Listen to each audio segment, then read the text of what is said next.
Like a good cyberpunk story, Detroit Become Human, the latest game from Quantic Dream, asks an important question: what it really means to be human.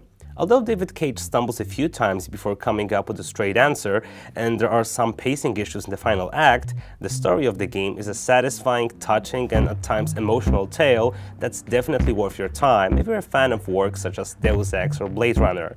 Here's our review of Detroit Become Human. Destroy this machine, and I'll tell you all I know.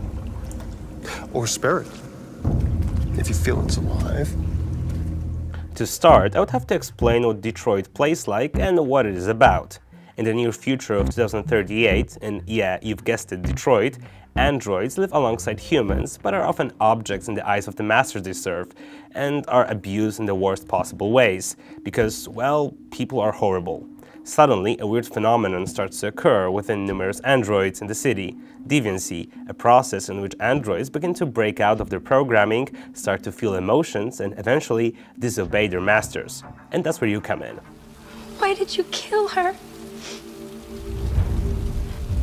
She had nothing to do with any of this. As tensions between humans and androids start to escalate, we're thrown into the shoes of three android protagonists, each with their own story to tell. Kara, something of an android maid who becomes a guardian of an abused child; Connor, a special prototype detective android who's sent to help Detroit police investigate deviants; and Marcus, a reluctant caregiver turned freedom fighter whose chapters, although at the center of the main story, often felt much weaker than those of Kara or Connor. If you have ever played a Quantic Dream game before, you pretty much played all of them, and Detroit, in many ways, story-wise and gameplay-wise, resembles the studio's breakout hit, Heavy Rain. Throughout the 10, 12 or so hour playthrough, we follow short chapters jumping back and forth between the trio of androids whose paths eventually cross in the finale.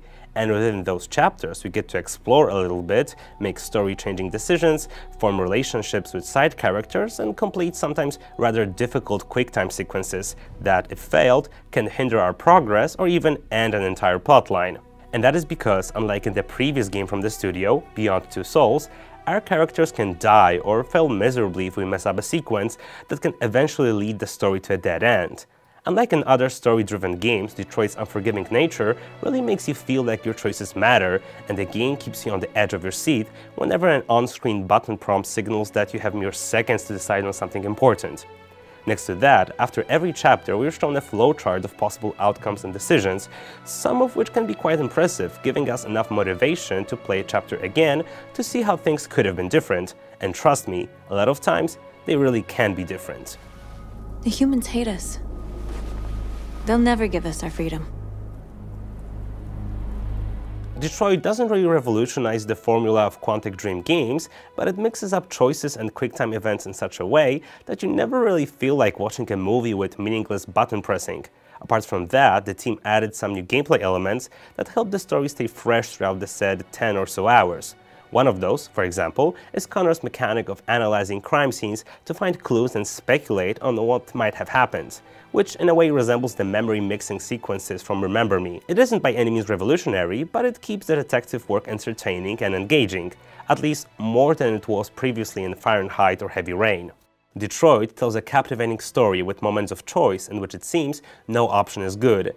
And unlike many similar story-driven games, I really couldn't stop playing and finished the game in 2 marathon-like sessions, during which I almost cried a couple times and felt really disgusted with the choices I had to make. Apart from an engaging story, memorable characters, and well-scripted dialogue with charismatic voice actors, I also love the audiovisual side of the game.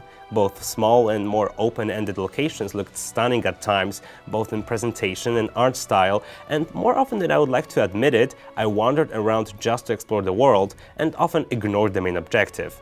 Next to that, I would also have to give praise to the game's soundtrack. The decision to have different composers score different protagonists really paid off, in what my opinion, at least when it comes to Kara and Connor's tracks, is the best soundtrack in a Quantic Dream game since late Norman Corbeil's work on Heavy Rain. We are no longer machines. We are a new, intelligent species, and the time has come for you to accept who we really are. Therefore, we ask that you grant us the rights that we're entitled to.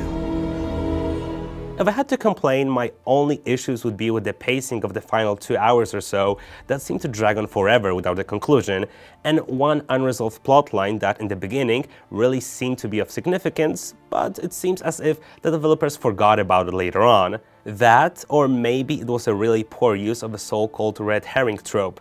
Fortunately for the game, it's just a minor problem that by no means jeopardizes the impact of the story. To sum up, Detroit looks and plays great.